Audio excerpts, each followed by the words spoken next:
I mean, is Cooper Rush worth 2.5 points? I would hope Quinn Ewers put up a decent stat line against Arizona State. If he didn't, we have a real problem. You can say the same thing about Creighton. Okay, they had the one good game against Kansas at home. When Toast talks about the kicking market, it's like some earth is flat shit. Andy, true or false, this is going to be a dog walking. Dog walking. This is my dog walking of the day. I think it's going to be very ugly. Dog walking. I think this is going to be ugly. Hey, get the sauce. What's up, everybody? Happy Friday morning to you all. Hope you all had a great Tuesday night. And you know what? Let's get Spoon on the screen. Because Spoon, Wofford. I made fun of the logo. They came through. Was a no-doubter.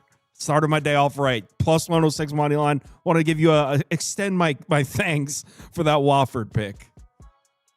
From here on out, we're a Wofford program, and we're not going to make fun of the logo. No, we're going to continue to make fun of the logo. Can we get the 55 logo on the screen for the future picks, though? Oh, the old school. Yeah, the old one. Yeah. It's like the kind of the same, but I don't know. I don't know who designs their logos. Spoon, I'm guessing you had a good day because all the comments that were coming in were like, Spoon's the best. So I'm guessing you killed it today. Yeah, I think I shared 7 bets on the show last night. One of them lost. There's still one bet live. I got on a plus like 280 money line and ended up losing that. So I ended up adding that in there, but it's a good day.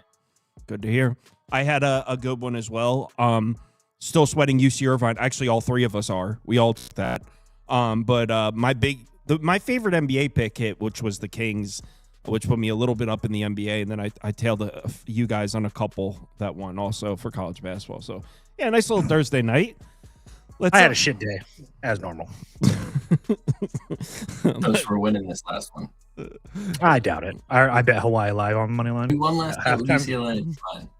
We win the shows we come on. And that was until Liberty shot 63% from deep today, and then Tarleton lost the second half by 50. And then I got the bad number on South Carolina or South Alabama. So that one hurts. Only 7 college basketball games. Then we're going to go through a few NBA games.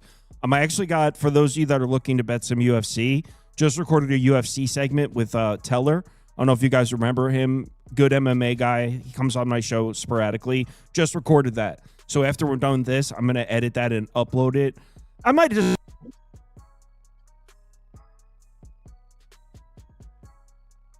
Can you hear him, Spoon? No, it just cut out for me. Yeah, Kyle, I can't hear you. Your whole thing just cut out. Hello? Hold on. I don't hear you. One second. I can hear you on YouTube. No, you can hear me, Spoon, right? Yeah, I can hear you. Okay. I just wanted to make sure.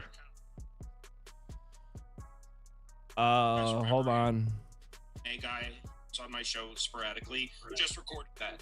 So after we're done. For some reason, Weird. my sound just cut out. Can you guys still see me? Yeah, it went. So while Kyle figures this out, we got Fairfield Iona up first. This is a game I put on the list here today. I have Iona in this game. These are two teams that are really Dr. Jekyll and Mr. Hyde with their home and road splits. Go ahead. Good. I'm back. We're good. And Iona is the team that plays much better at home. Fairfield plays much better at home as well. And when these teams hit the road, they just play so much worse. I'm sorry, I'm trying to pull up the spreadsheet for the last part of this. So Iona -2.5, -110 in this game. This is probably the most talented team in the MAC coming into the actual season. They have more NIL money in this program than any other team, and it hasn't really amounted to much. They're sitting 6-5. I think they want to finish up a lot better. I think they win this game by closer to 2 possessions than 1. Real quick, I forgot to include, this is for those of you that are trying to bet Australian Open, just like Sabalenka over 12.5 games won, which I didn't line shop, but -122 on FanDuel. All right, Toast, do you agree on Iona? Yeah. All right. Glad to hear it. So you guys both like Iona. Spoon, did you mention where you think this closes? So 2.5, 110 is where I got this. It is sitting at 3.5 right now. I don't think it goes past 4.5. Like, I wouldn't be surprised to see a 4.5. Fairfield, I think a lot of people fade this team on the road, and Iona, I think a lot of people back this team on at home. So this is going to be a public spot. A lot of money will come in on Iona, but I don't think they move it past 2 possessions. And 5 is probably a pretty key number. I think that's where it stops. I can still get a -2.5, -115. Maybe we'll come back to that one. All right. Next up, Harvard Brown. I'm assuming this is Spoon because Spoon has spoken about this Brown team several times this year. Yes, this is a Spoon game. Brown and Harvard, opposite sides of the rankings here in the Ivy League. If we look at the net rating for Harvard right now in just conference play, they're sitting at a 71. Brown is sitting at 7. Their offensive rating is sitting at in the 4th percentile. Harvard's is sitting in the 88th percentile. I just think this number's short. I have Harvard -2, -110. To the person in the comments, just said, this is Kyle. I hate to say this, you cost me $16K with the Pistons. Well, I literally said I have no interest in this game. I guess Pistons was exactly what I said. You have a gambling problem. You need to get help. He heard. Unreal. $16,000. I didn't even like the game. I didn't even bet the game. He didn't bet no 16K. So that means it's either like a 17-leg parlay It's that he the last puts down leg of on a one parlay. leg. Oh, he's a Because junkie. You know what I mean? Like, I mean, if he's complaining about that, he's not betting 15K Yeah. aside. No, he put a huge parlay in. The guy's down on his truckload. Toast, do you agree? What did Spoon say, by the way? I was doing the poll. He said that Harvard was going to win, and I agree. I didn't really look at this game. I Harvard's have no coming interest off a in it. loss, a little bit of a buy low. Brown's a bad team. Harvard's a much better team. Short number. There's still a 2 on Caesars right now, I believe. All right, I'm good on that one. The Ivy League stuff. Too smart for my taste. Same. Let's talk some Big East. Toast, did you have interest in this game, or did you just click it because it was one of the big games on the board? I have a lot of interest in this game. Okay. Give me the Friars plus the points. Gonna wait to bet it though. I just want to see if I can get a full 9 or whatever, because I do feel like Villanova may take some money here. I think that I'm not trying to make a case that Providence is like a great basketball team and they're underrated and Villanova's overrated or anything like that. But Providence is, if there's one thing that they could do, they don't play defense. That's one thing that might kill them here, but they can score and keep up with Villanova. I truly believe that. And they've played a very difficult, I'm pretty sure it's a top 25 schedule so far this year. So they've been tested at home and on the road. So on the road at Villanova doesn't really move the needle too much for me as far as worrying about Providence covering this number. And if you look at what Providence has done in Big East play, they're really not losing a lot of games by margin. I'm not going to go through every single one of them, but it's hard pressed to find them losing a game by double digits. So they've played this Villanova team once before. It was a 6-point game at home. They shot the lights out in that game. But at the same time, I don't feel like anything's going to change in this one. I still feel like the Providence offense is going to be able to carry them here. Is Villanova a significantly better team? Absolutely, no question. But like I said, Providence has been keeping a lot of these Big East games close. So if I can get a full 9 or 9.5, preferably, I'm definitely going to be betting Providence tomorrow. I'm intrigued. I don't think Villanova is particularly good. I just don't really like betting Providence away from the dunk. Although they did just go into stores and play UConn down to the wire. Maybe this Providence team is coming around. And the game before that, they lost to Marquette in overtime. I mean, yeah, the only game they really looked terrible is the Xavier game, I guess. I mean, besides that, they all these games are very, very close games. Two overtime loss to Butler, overtime loss to Connecticut. It's just really hard. For whatever reason, it's just really hard to beat this team by margin. That is true. Wow. That's what I'm saying. Like, to find another game that they lost by margin, you have to go back to the Florida. That's what I'm saying. Like, the Thanksgiving you're weekend. You're going to give me most likely 9.5. Do you think we're going to get that? I would assume so. I haven't, like I said, I haven't bet it because I'm going to wait, but Spoon, but at the same time, Washington didn't take money last night either, so they actually went the other way. So, Spoon, you what do you think about this number? 8.5. Oh, this is tough. Obviously, Providence looks like they can cover this number with their recent body of work. They give up a lot of runs in that last Villanova game. They gave up 6 different runs of 6 points or more to UConn without scoring a run. And if you could catch one of those runs at the wrong spot, that could be detrimental to your cover.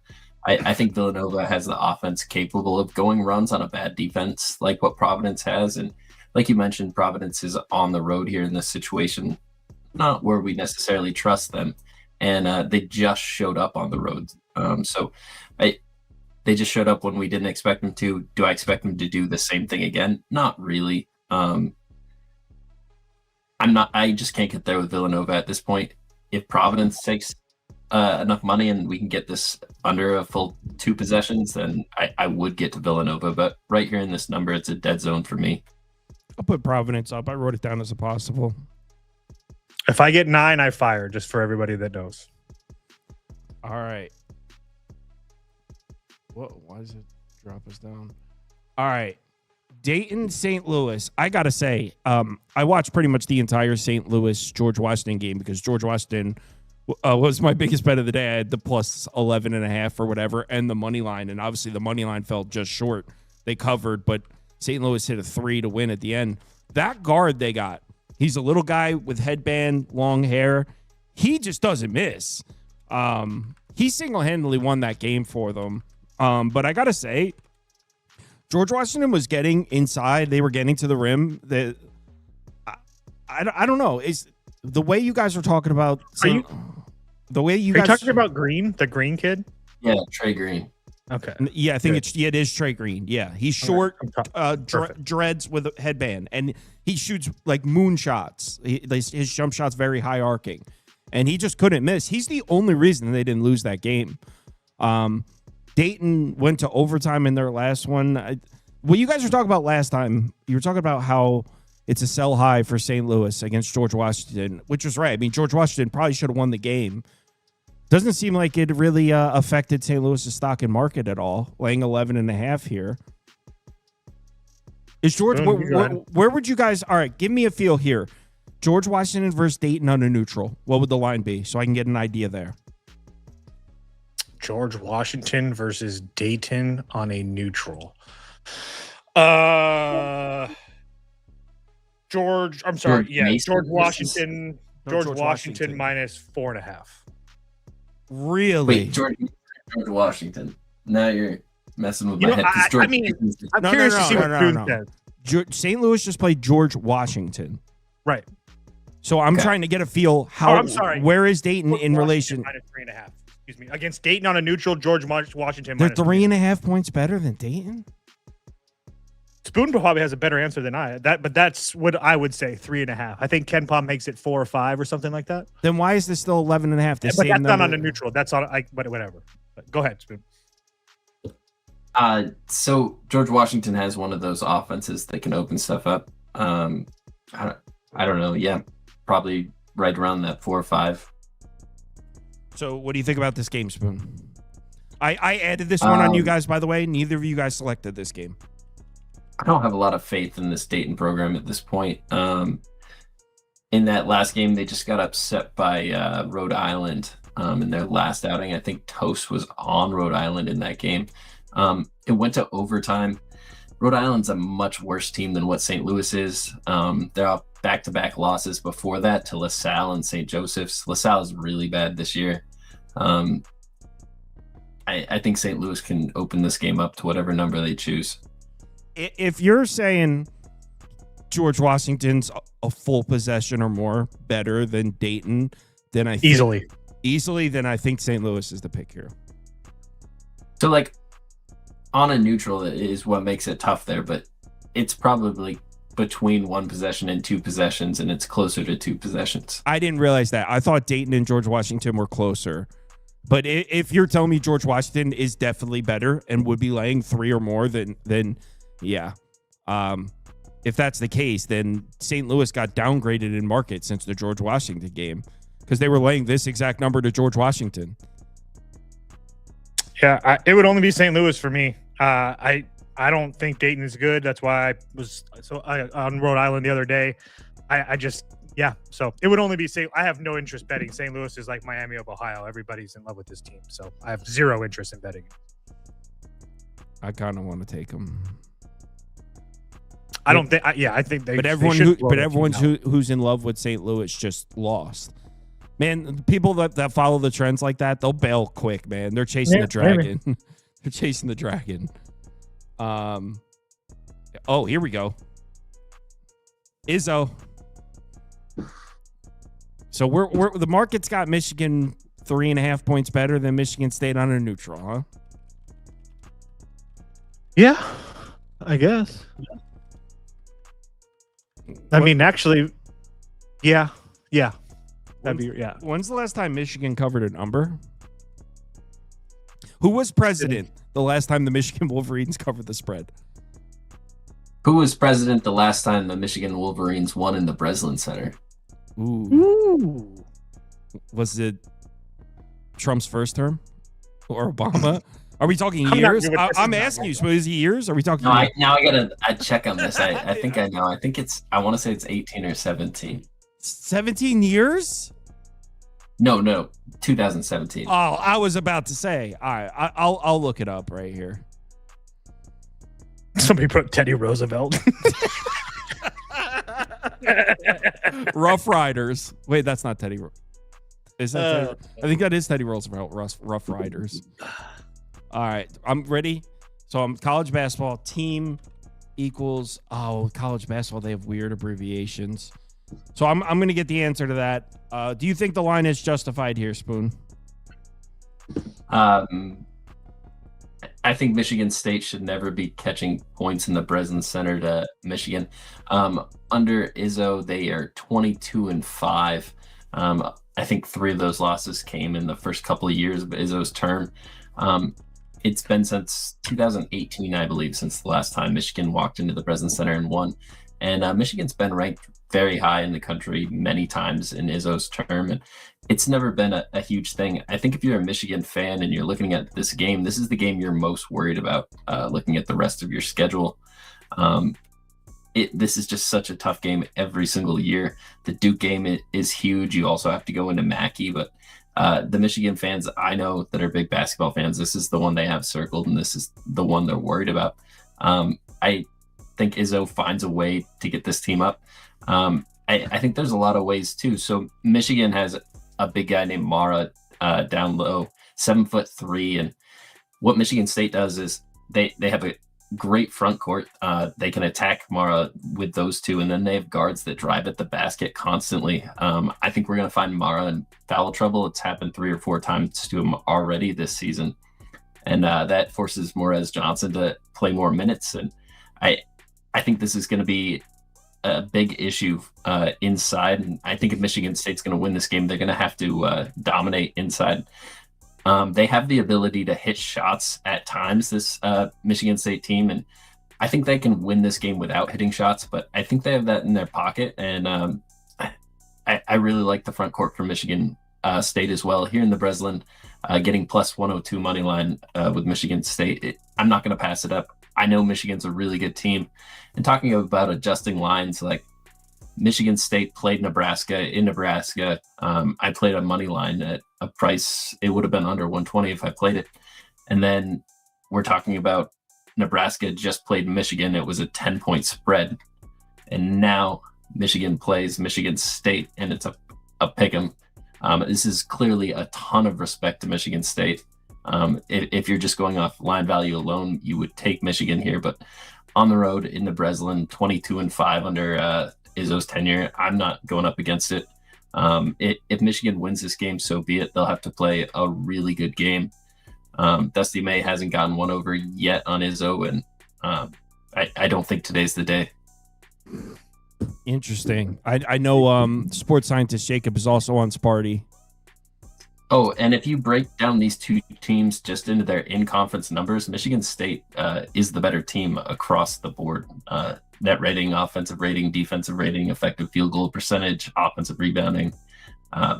They have them in almost every category. So, wait, you think Michigan on State's paper, it looks like Michigan should be the better team, but I don't know that that's true if we really look at them versus similar opponents.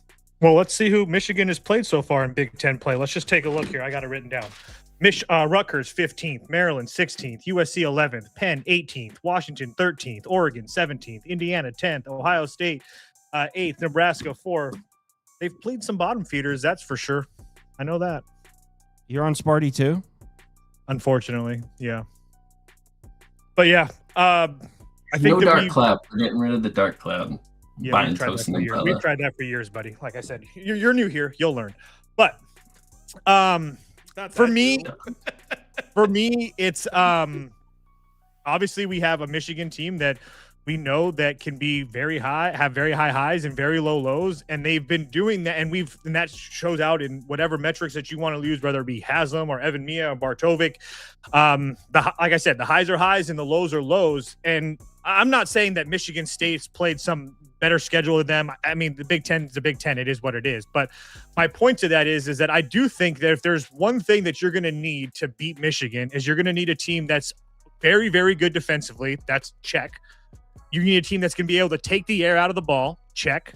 And you need to be able to team that can shoot the ball, like Spoon said, in crucial situations. And that's exactly what Sparty can do. So I just feel like this is a great matchup for Sparty, especially at home. We've talked about Michigan on the road multiple times on this show before. Yeah, I didn't pass up the money at either. I plus 104. Strong disagree. I'm taking Big Blue here. This is just, guys, just a few weeks ago, you both were like, Michigan's like 20 points better than any other team in the country. Yeah, they haven't covered, but they're winning every single game. We're not laying a big number. We just need to win with this. These guys are the Monstars, bro. If you watch this team play, you're not going to lose. You have to win. You're not plus 9.5 here. You have to win. This team's not going to lose. I want to take Michigan here. Do it. I think I'm going to. And I mean, who in the hell isn't going to be watching this game? It was the first Trump presidency, by the way. 2018. I looked it up. It was. Trump had just taken office a year prior. So, yeah. Until now. Let me see what number I can get. I'm fading Spoon, Toast, and sports scientist Jacob. Michigan at a pick. Sorry, Spoon. Sorry, sports scientist Jacob. I promise the probability of you. Don't apologize. This is going to be funny when we get to tell them don't mess with Sparty. Oh, dude, I fade Sparty all the time. They'll lay an egg for me. Just watch. When I finally put money on them. There we go. In a spot that I love. I'm in. Go Blue. I'm sure there'll be some people in the Discord that'll side with me. Some winners. We got some cronies. I'm sure I got some cronies in there that'll side with me. But with you, both of you guys and sports scientist Jacob on Michigan State, you're gonna have some support over there. But I could swing it. Wright State -2, Milwaukee +2. It's a good game. A little bit of a fishy number, in my opinion. This is Milwaukee, a team that has not played well. You're picking Milwaukee? No. I'm talking about what this team is. A team that's not played well in conference at all. They started 3-0. Then they hit the road, played Wisconsin, and came back to conference play. And they have only won 2 games since, sitting now at 5-6. They just came off a win versus Youngstown State. I think this is a spot where I really want to fade Milwaukee. I like this Wright State team a lot. They have a very efficient offense. I have a Wright State ticket, trying to pull it up. I think I have it's -1.5, -120. I think this Wright State team should be laying closer to 4 points to Milwaukee here right now. I don't quite understand the number. Ken Palm also makes this too, but it's already up to 3.5. These two teams, when they're playing on the court, just Wright State is so much more offensively efficient, defensively efficient. I don't see where Milwaukee gets this. Maybe it's the recency bias from just playing Youngstown State and winning a tough road game, but Youngstown State isn't that good this year. They're ranked 220 in Ken Palm. Wright State is ranked 143. There's a lot about this that doesn't make sense. It's a little bit fishy, but it's going to close well. It's already closed. Yeah, you can still get a 2.5. It's mostly 3.5 now, so looking like you got a good one here. Toast, any thoughts on this game? It would only be Wright State or pass. All right. But I agree, fishy as hell. It's moving back to where you guys think it should be. Boise State, Grand Canyon. This is going to be a fun one, too. I know you checked this one, Toast. I got to this game a little bit later. I was going to come back and also check it. You want to hit this first, or you want me to? Go ahead. Everybody's here to see you right now. Oh, come on. So, how this works is when you have a good day, you're most likely. I know how it works. I get it. It's dogs chasing cars. You got your fade day. What comes out of my mouth today. You probably have a decent day. I think Boise State has played really well in their last 4 games versus Colorado State, Wyoming, Air Force, San Jose State. A very impressive road win versus Wyoming, commanding 81-65. That's notable to me because that's a tough place to win on the road. And I was looking at this trying to find a way to get to Boise State, but I just think Grand Canyon has played so well in this home environment that they've created. It's not just something they've done this year. It's in years past versus really good teams. They've already beaten Utah State and San Diego State here in this home gym. That's as impressive as it gets. They already beat Boise State on the road. Again, a little bit of a fishy number in my opinion. I think they should be laying more than this. I have Grand Canyon money line at -120. I'm on the other side. Well, I will be. Well, maybe. We'll see what the number gets to. But it would only be Boise State for me. I don't think that Grand Canyon is as good as what they've shown. That's just like a personal thing for me. But I think that Boise State went through some troubles or whatever it is. But I also think they're a little bit lucky. I do think that certain, especially games like the New Mexico, or not the New Mexico game, the Utah State game, they lose that game by 5. Shot quality has them winning. There's a lot of games on their schedule where you look at it and it's just man, there's a couple of these that look, and the New Mexico game was included as well. But I feel like you're getting a better coach and the better overall team, and it's not even a question, and you're getting points, and they've already been embarrassed in their building. I have a hard time believing that Boise State's not up for this game. And then if they're able to suffocate it and slow this game down like I think they're going to be, because it's not like Grand Canyon's going to be running very fast, I think the Boise defense reigns supreme here. So I know that Grand Canyon's been very, very good defensively as well. But like I said, I just trust Leon Rice and the boys a little bit more. So it would only be Boise State for me. All right. Gonna talk some NBA. I'm not interested in that one. By the way, UC Irvine is in a battle here. Nice, good bucket. They're up 3. You gonna run through some NBA, guys? Enjoy your night. Oh, so we're winning this bet. Getting you an You're losing.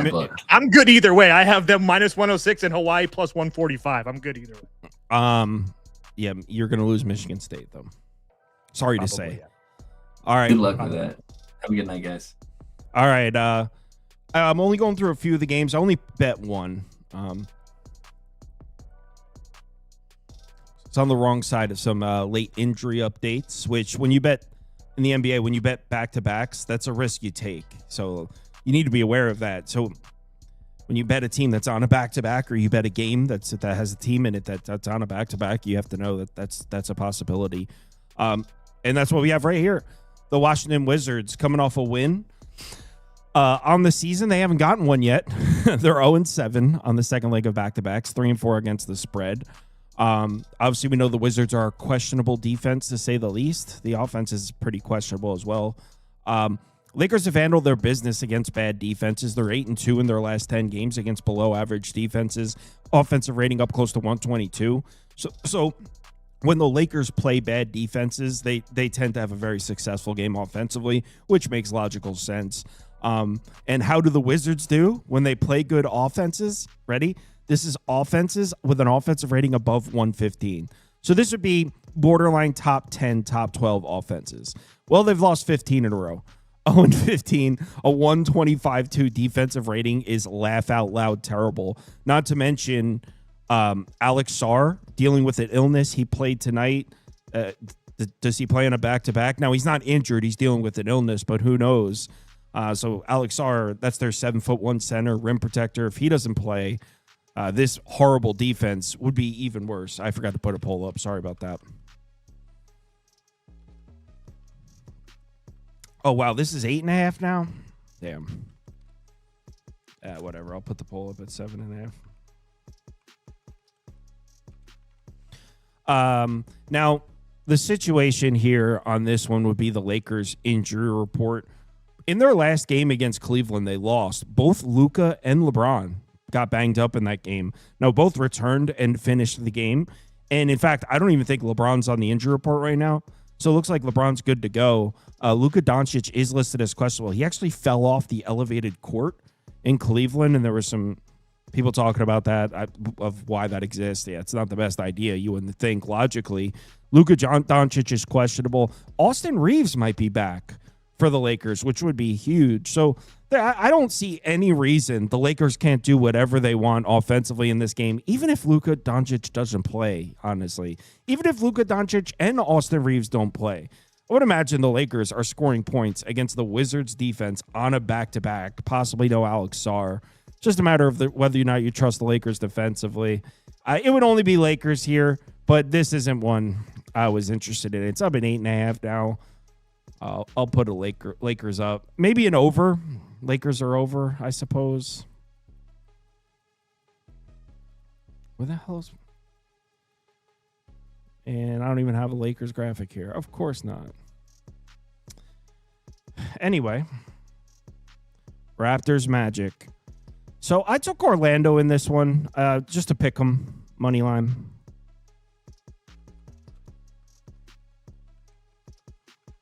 Now, I know the Raptors have played better basketball than the Magic as of late. No question, the Raptors have been the better team. But we're talking about... It looks like the Magic are short favorites right now. But it's pretty much a pick 'em in Orlando. So, market's got Toronto better than Orlando just straight up on a neutral court right now to be close to a pick 'em in Orlando. Remember, the Raptors have been better than the Magic recently, but the Magic have Jalen Suggs back on the floor. And we just saw the first game where Suggs really logged what could be considered a full game. Played 29 minutes. It's the most he's played in a game since December 7th. And the Magic look great. 123-1 offensive rating. This is on the road in Miami. Played some solid defense as well. Convincing victory. I had a plus 132 money line in this one. So this is the first game. Franz Wagner is still out. We're most likely still out. Has he officially been ruled out? Yeah, he's been ruled out. So Franz Wagner's still out. But with Jalen Suggs back, they're just getting Jalen Suggs back. I think we have to respect Orlando. This is not a terrible team. They're bad without both those guys. But with Suggs back, I don't think this Orlando team is very bad at all. Now, the Raptors are in good shape. R.J. Barrett's healthy. Looks like Murray Boyles is healthy as well. And we know how good the Raptors have been with R.J. Barrett. They're 18-8 in the games he plays, better on both the offensive and defensive sides of the ball. So by no means am I trying to poke holes in the Raptors or anything. But personally, I think there's some recency bias baked into this number. The Raptors, for the most part, have been playing good basketball, and the Magic have been missing Franz Wagner and Suggs.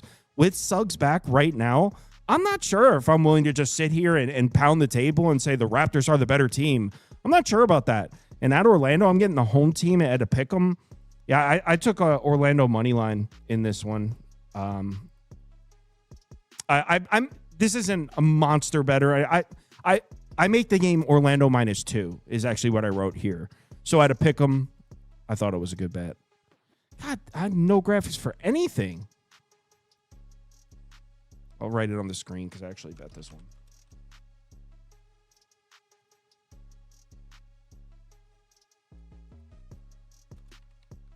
I actually think I got minus 115 now that I'm thinking about it. This is what I actually got. And you could still get that. I think that right now we have to rate these teams about even. So minus 115 money line with the home team. I'll take it. Not to mention the Raptors are very unimpressive towards the end of that Knicks game. I mean, the Knicks just went into Toronto, ran them out. Speaking of the Knicks,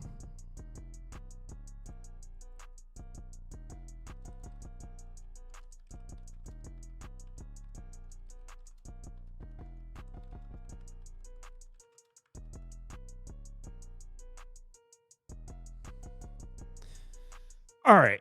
So Knicks are playing better for sure. What is that? 5 in a row now? 4 in a row? We've got a couple Knicks on the injury report here. We'll start with Portland. Is Avdija still on the report? I think he's going to play, personally. But he is still on the report listed as questionable. Obviously, we need him out there if we're considering anything on the Portland side in this one.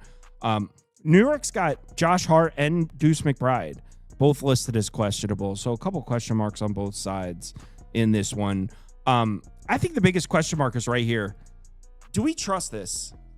I mean, the Knicks were playing, you could make the argument, worse defense than any other team in the NBA. Remember, they were 2-9 over an 11-game span. They couldn't stop anybody. Every single team they played was having a successful offensive game. Then Josh Hart comes back from injury, and the Knicks don't just start playing better defense. They're actually playing elite defense right now.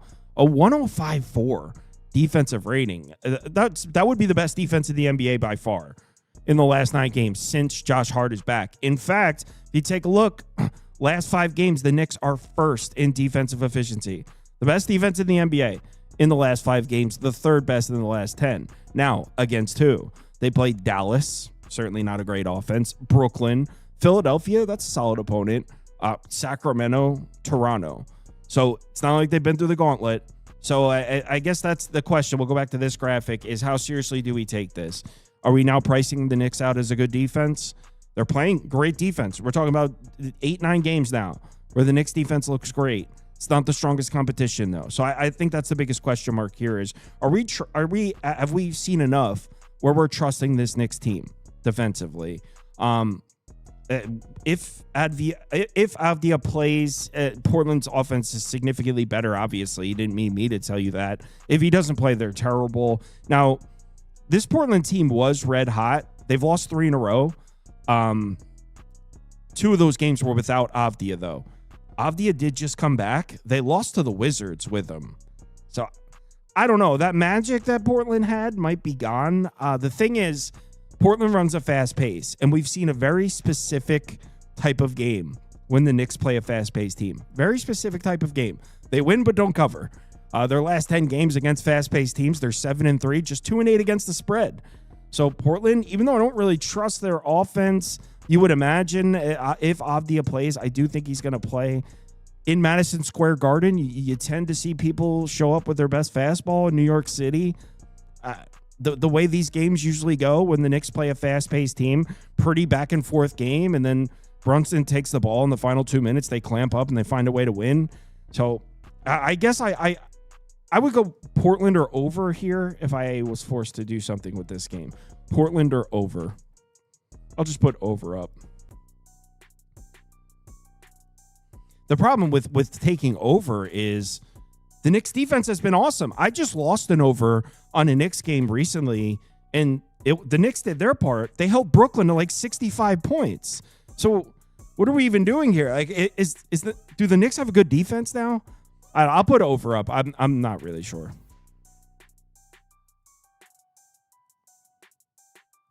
Shout out Kings, my biggest bet of the night. Kings came through. Maxey actually hit a buzzer beater to win that one. Oh, I actually didn't look at this game. What's left? Memphis, New Orleans. We'll talk about that one, then we'll call it.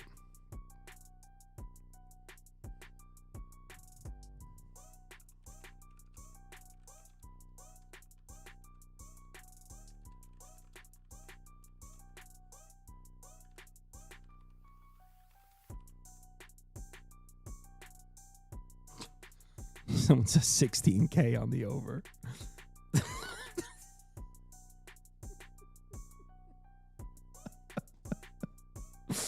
All right, next up, Memphis, New Orleans.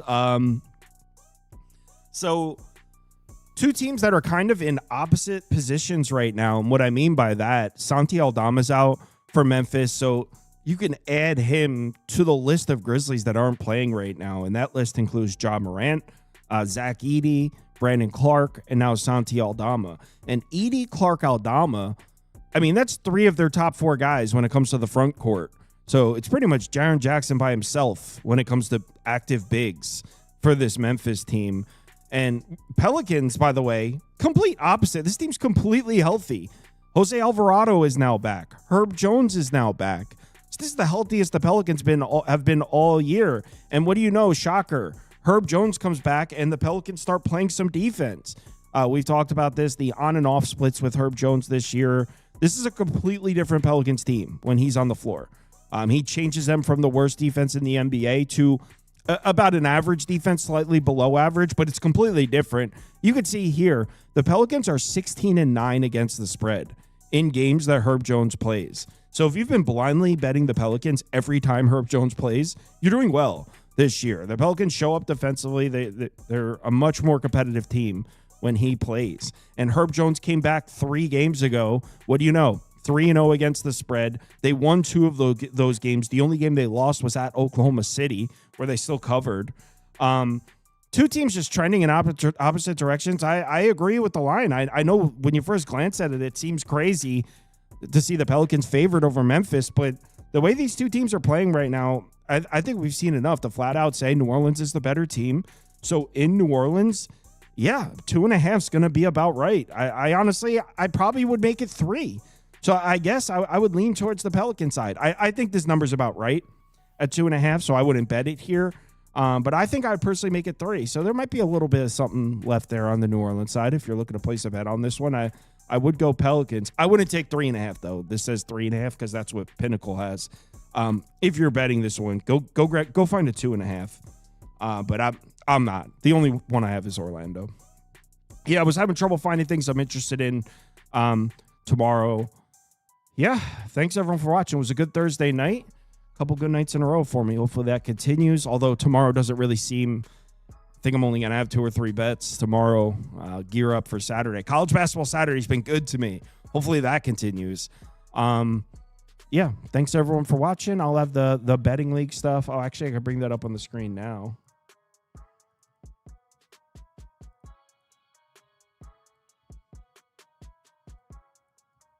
Oh, no, that's not the standings. These are the picks for today. Well, I'll bring the standings up.